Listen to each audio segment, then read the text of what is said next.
Hi friends, मैं इसके चौरसिया स्वागत करता हूं आप सभी के आपकी अपने YouTube चैनल ट्यूटोरिंग क्लासेस में। आज की इस वीडियो में हम लोग 10th केमिस्ट्री के chapter 4 carbon and its compound का पार्ट 3 करने वाले हैं। बाकी के दोनों पार्ट का लिंक डिस्क्रिप्शन बॉक्स में है और चैप्टर 3 तक आपने नहीं देखा है तो उसके प्लेलिस्ट का लिंक भी डिस्क्रिप्शन बॉक्स में है।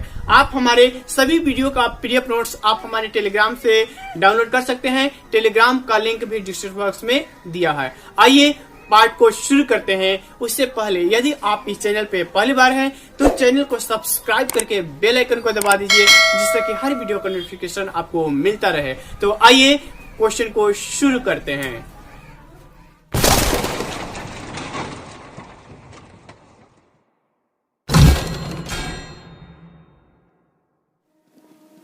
इसके जस्ट पहले वाले वीडियो में हमने बाबू असंतृप्त हाइड्रोकार्बन तक पढ़ लिया था। असंतृप्त हाइड्रोकार्बन किसे कहते हैं, यानी वैसे हाइड्रोकार्बन जिसके अंतिम दो कार्बन परमाणुओं के बीच या तो डबल बॉन्ड होता है या ट्रिपल बॉन्ड होता है। अब यहां से हम लोग असंतृप्त हाइड्रोकार्बन के प्रकार के बारे में जानेंगे। जैसे अगर किसी अंतिम दो कार्बन परमाणुओं के बीच डबल बॉन्ड रहता है और अन्य सभी कार्बन परमाणु सिंगल बॉन्ड द्वारा जुड़े रहते हैं तो उसे एल्कीन कहते हैं।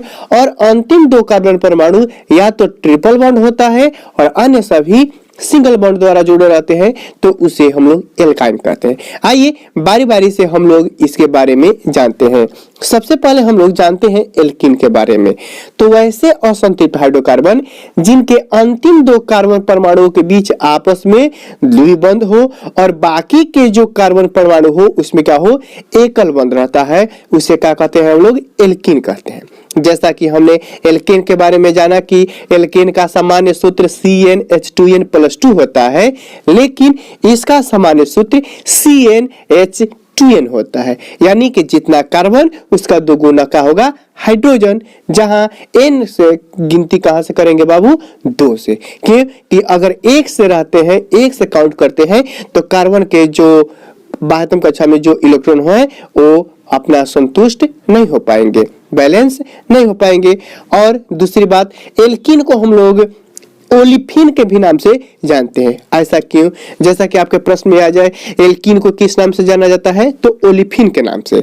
एल्कीन को ओलिफिन के नाम से क्यों जाना जाता है, तो क्योंकि यह हाइड्रोजन से अभिक्रिया करके तैलीय पदार्थ का निर्माण करता है। जैसा कि आप जानते हैं कोई भी तेल का स्पेलिंग क्या होता है, ऑयल, तो वैसे से जानेंगे ओलिफिन के नाम से जानते हैं।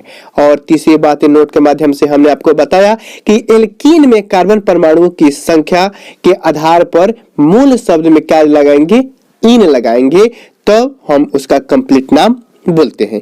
जैसे मान लेते हैं इसका सामान्य सूत्र, मान लेते हैं क्या ओरिजिनल, तो इसका सामान्य सूत्र CnH2n ही होता है। सबसे पहले हम n का वैल्यू 2 रखते हैं तो n के जगह पर 2 और n के जगह पर 2 रखेंगे तो 2 दूना 4, यानी कार्बन 2 हाइड्रोजन 4। और मूल शब्द है 2 कार्बन वाले को एथ और मूल शब्द में इन लगाएंगे तो बनेगा एथीन। सेम वे 3 कार्बन वाले को प्रोप कहते हैं और इसमें लगाएंगे इन तो बनेगा प्रोपीन। उसी तरह 4 कार्बन वाले को ब्यूट कहते हैं और इन लगाएंगे तो बनेगा ब्यूटेन। यानी कि एल्कीन में क्या होता है कि जितना कार्बन रहेगा उसके 2 गुना क्या रहेंगे, हाइड्रोजन रहेंगे। तो इस अनुसार आप सबके नामकरण को क्या कर सकते हैं, कर सकते हैं। आइए अब कुछ और भी बातें हैं जो हमको जानना है। एल्कीन का जो प्रथम सदस्य है बाबू एथीन है और जिसका साधारण नाम एथिलीन भी है। एथिलीन का सामान्य आणविक सूत्र क्या होगा बाबू, CnH2n, तो जिसे एथीन और साधारण नाम एथिलीन होगा। इसके कुछ क्वालिटी है बाबू, कुछ गुण है कि यह गैस जो है हवा से हल्की होती है, रंगहीन होती है और मीठी गैस वाली होती है। इसे सूंघने पर क्या हो जाती है, बेहोशी आ जाती है। लेकिन इसका कुछ उपयोग भी है। इसका उपयोग कच्चे फलों को पकाने में और युद्ध के समय इसके निर्माण को सोने के औषधि के रूप में भी इसका इस्तेमाल किया जाता है। आइए अभी तक तक हमने इसके आणविक सूत्र के बारे में जाना, अब जानते हैं इसकी संरचना सूत्र। जैसे हम पहले जानते हैं संरचना सूत्र एथीन के बारे में, तो 2 कार्बन वाले को एथीन कहते हैं। तो सबसे पहले हम 2 कार्बन लेंगे। अब जानते हैं कि 2 कार्बन के बीच डबल बॉन्ड रहता है। अब एक जो डबल बॉन्ड है यहाँ पे 2 इलेक्ट्रॉन इस कार्बन वाले का भी है, 2 इलेक्ट्रॉन इसके। अब हमें 2 की आवश्यकता है। जैसा कि हम जानते हैं कि कार्बन का 4 इलेक्ट्रॉन चाहिए, तो एक यहाँ पर लगा देंगे और एक यहाँ पर लगा देंगे, 2 इसको दे देंगे, तो एक कार्बन कार्बन का हो जाएंगे, संतुष्ट हो जाएगा। किसी भी एल्कीन ग्रुप का नामकरण करने के लिए हमें अंतिम नहीं है, किसी भी 2 कार्बन के बीच आप डबल बॉन्ड लगा दीजिए। जैसा कि यहाँ पे देख रहे हैं 3 कार्बन वाले को कहते हैं प्रोपेन, तो हम सबसे पहले 3 गो कार्बन लिखेंगे, 3 गो कार्बन रख दें। जैसा कि हमने यहाँ पे डबल बॉन्ड दिया है, अब कहेंगे हम इसको शुरू में डबल बॉन्ड दे देते हैं। आप डबल बॉन्ड कहीं भी दे सकते हैं, बस कार्बन की संयोजकता क्या होना चाहिए, पूर्ण होना चाहिए। अंतिम वाले कार्बन को देख रहे हैं तो यहाँ पे एक ऑलरेडी यहाँ पे मौजूद है, इसे चाहिए कितना, 4 इलेक्ट्रॉन, जैसा कि हमने यहाँ पे दिया था। तो यहाँ पे 1 इलेक्ट्रॉन है, इसको 3 चाहिए, 3 हमने क्या दिया, दे दिया, तो इसकी तो पूर्ण हो गई। अब यहाँ पे डबल बॉन्ड है, इस ए है बीच वाले कार्बन के पास 3 इलेक्ट्रॉन हो गया, 1 इलेक्ट्रॉन हमने और दे दिया, 4 हो गया। अब इसके पहले वाले कार्बन के पास 2 इलेक्ट्रॉन है, 2 इलेक्ट्रॉन हमने और दे दिया। देखिए सभी कार्बन क्या हो गए, संतुष्ट हो गए। तो एल्कीन के नामकरण करने के लिए बाबू किसी भी 2 कार्बन के बीच डबल बॉन्ड लगा दीजिए और कार्बन की संयोजकता क्या हो जाएगी, पूर्ण हो जाएगी। आइए अब हम लोग चलते हैं एल्काइन की तरफ। तो एल्काइन भी असंतृप्त हाइड्रोकार्बन का ही एक रूप है, जिसमें क्या होता है, ट्रिपल बॉन्ड होता है और बाकी के जो कार्बन होते हैं वो एकल बॉन्ड द्वारा क्या होते हैं, जुड़े रहते हैं। इसका सामान्य सूत्र CnH2n-2 होगा, अर्थात जितना कार्बन होगा उसके 2 गुना से 2 कम हमारा हाइड्रोजन होगा। हमने आपको बताया था जोड़ो छोड़ो घटाओ, क्या जोड़ना है, जोड़ो छोड़ो घटाओ, जोड़ेंगे 2 तो एल्केन, छोड़ेंगे 2 तो एल्कीन, घटाएंगे 2 तो एल्काइन। यानी कि जोड़ेंगे एल्केन, छोड़ेंगे एल्कीन और घटाएंगे एल्काइन। यहाँ भी एन का मान 2 से लेते हैं। इसके नामकरण के लिए मूल शब्द में हम लगाते हैं आयन, यानी कि जितने कार्बन परमाणु होंगे उसके मूल शब्द में, मूल नाम में हमको लगाना है आयन। जैसे हमारे पास एन का मान लेते हैं 2, एन का वैल्यू कितना लिया हमने, 2 लिया। 2 कार्बन वाले को एथ कहते हैं। जैसे हमने लिया 2 तो C2, 2 दूनी 4, 4 में से घटाएंगे 2 तो हाइड्रोजन 2, तो एथ में जोड़ेंगे आयन, बनेगा एथाइन। 3 लेंगे तो कार्बन 3, 3 दूनी 6, 6 में से 2 घटाएंगे बचेगा 4, तो 3 कार्बन वाले को प्रोप, प्रोप में जोड़ेंगे आयन, बनेगा प्रोपाइन। सेम वे 4 कार्बन वाले को कहते हैं ब्यूट, ब्यूट में जोड़ेंगे आयन तो बनेगा ब्यूटाइन। लेकिन इसका भी हमने संरचना सूत्र आपको क्या किया है, बताया है। जैसा कि हमने जानता है कि एल्काइन में क्या होगा कि किसी भी 2 कार्बन के बीच क्या रहेगा, ट्रिपल बॉन्ड। सबसे पहले इथाइन का कहते हैं तो 2 कार्बन है, हमने चाहा जाना कि इसके 3 होता है। अब दोनों के पास 3-3 इलेक्ट्रॉन है तो एक इसको दे देंगे, एक इसको देंगे, इसकी संयोजकता क्या हो जाएगी, पूर्ण हो जाएगी। आइए अब चलते हैं प्रोपाइन। प्रोपाइन में हमारे पास 3 कार्बन रहता है।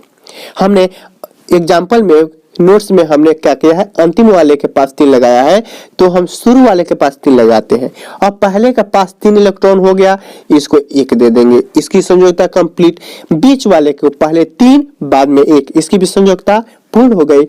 इसको चाहिए 3, हमने 3 ले लिया। अब देखिए हाइड्रोजन 3 यहाँ पे, एक शुरू में 4 हो गया।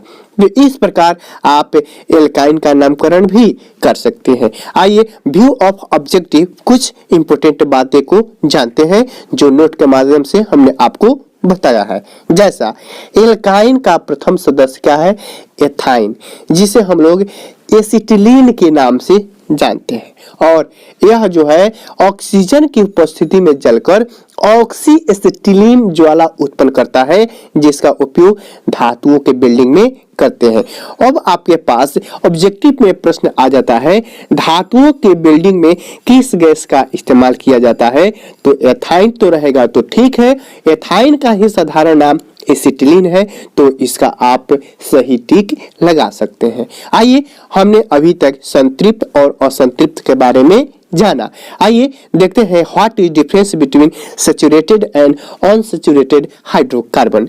तो संतृप्त, कोई भी डिफिनेशन लिखने से पहले बाबू पहला तो डिफरेंस उसका डिफिनेशन ही हो जाएगा। जैसा कि हम जानते हैं कि वैसे हाइड्रोकार्बन जिसमें कार्बन के चारों संयोजकताएं क्या हो, एकल बॉन्ड से होती है, उसे हम लोग संतृप्त हाइड्रोकार्बन कहते हैं। और जिसमें डबल या ट्रिपल बॉन्ड होता है उसे असंतृप्त हाइड्रोकार्बन कहते हैं। जैसा कि हमने दोनों में नोट के माध्यम से लिखाया है कि असंतृप्त कार्बन जो होते हैं वे अधिक क्रियाशील होते हैं संतृप्त हाइड्रोकार्बन की तुलना में। तो हमने यहाँ पे लिख दिया है कि ये बहुत कम अभिक्रियाशील होते हैं और जो असंतृप्त होते हैं वे अधिक क्रियाशील होते हैं। साथ साथ इसका जो सामान्य सूत्र होता है वो भी अंतर के रूप में आप लिख सकते हैं। जैसे इसका सामान्य सूत्र CnH2n+2 होता है और इसका सामान्य सूत्र CnH2n या CnH2n-2 होता है। जैसा कि हमने 4 प्रकार का हाइड्रोकार्बन बताया, संतृप्त, असंतृप्त, एलिसाइक्लिक और एरोमेटिक। तो संतृप्त और असंतृप्त के बारे में तो हमने जान लिया। अब जानते हैं हम लोग एलिसाइक्लिक हाइड्रोकार्बन के बारे में। तो वैसे हाइड्रोकार्बनिक यौगिक जिसके गुण संतृप्त और असंतृप्त कार्बन के यौगिक के समान होते हैं, लेकिन क्या अंतर है बाबू? उनकी संरचना जो हो परमाणुओं की बलय संरचना के रूप में होती है, उसे हम लोग एलिसाइक्लिक हाइड्रोकार्बन कहते हैं। एक हमने नोट के माध्यम से एक चीज बताया है कि इस प्रकार के जो हाइड्रोकार्बन होते हैं उनके कार्बन परमाणुओं की संख्या कम से कम कितनी होनी चाहिए? 3 होनी चाहिए। कितनी होनी चाहिए बाबू? 3 होनी चाहिए। लेकिन इसके नामकरण किस प्रकार से करते हैं? इसके नामकरण 2 प्रकार से करते हैं। नामकरण फर्स्ट, एल्कीन असंतृप्त हाइड्रोकार्बन का उच्चारण पहले, यानी पहले उच्चारण हो जाएगा असंतृप्त हाइड्रोकार्बन के बाद, उसके बाद साइक्लो, यानी पहले लगाएंगे साइक्लो, बाद में एल्केन जोड़कर नाम बोला जाता है। जैसे देखिए सामान्य सूत्र CnH2n होता है, एल्कीन होता है, तो इसका सामान्य सूत्र वही होगा CnH2n। मान लेते हैं कार्बन की संख्या कम से कम 3, तो 3 करेंगे तो कार्बन 3 के दुगुना 6 हाइड्रोजन होगा। तो देखिए ये संतुष्ट है। इसका नामकरण हो जाएगा साइक्लो, 3 कार्बन है तो साइक्लो प्रोपेन, 4 कार्बन है तो साइक्लो ब्यूटेन। हमने यहाँ पे संरचना सूत्र भी बताया है, एक कार्बन के पास 2 अब आप या तो ऐसे लिख सकते हैं या ऐसे होते हैं। तो आप एलिसाइक्लिक हाइड्रोकार्बन के बारे में जान गए। और इसका दूसरा नामकरण है बाबू, देखिए एल्काइन जो है असंतृप्त हाइड्रोकार्बन यौगिक का पहले एल्काइन ग्रुप वो था एल्कीन और ये है एल्काइन। तो एल्काइन वाले के बाद साइक्लो और बाद में एल्कीन जोड़कर नाम बोला जाता है। जैसे इसका सामान्य सूत्र का होगा CnH2n-2 जो एल्काइन का होता है। इसकी भी संख्या कम से कम 3 होनी चाहिए, जैसा कि हमने आपको जैसे 3 कार्बन है यहाँ पे, तो 3 कार्बन वाले को प्रोपीन कहते हैं एल्काइन वाले में, तो साइक्लोप्रोपीन, साइक्लोब्यूटीन, साइक्लोपेंटीन इत्यादि के नाम से इसका नामकरण करेंगे। तो आइए अब जानते हैं एरोमेटिक हाइड्रोकार्बन के बारे में। तो एरोमेटिक हाइड्रोकार्बन का होता है बाबू कि इसमें कम से कम 6 कार्बन परमाणु हो, एलिसाइक्लिक में 3 और एरोमेटिक में कम से कम 6 कार्बन की आवश्यकता पड़ती है।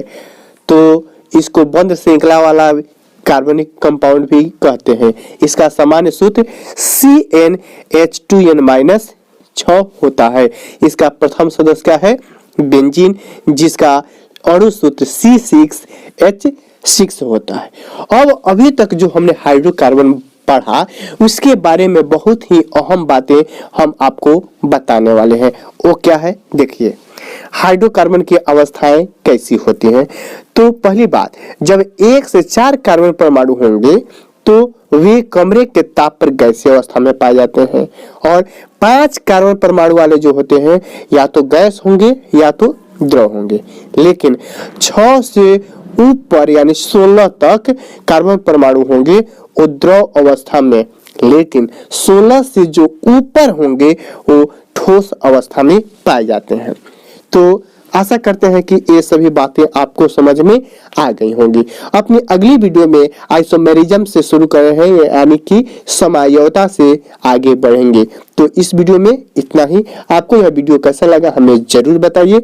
फिर मिलते हैं अगली वीडियो में, तब तक के लिए धन्यवाद।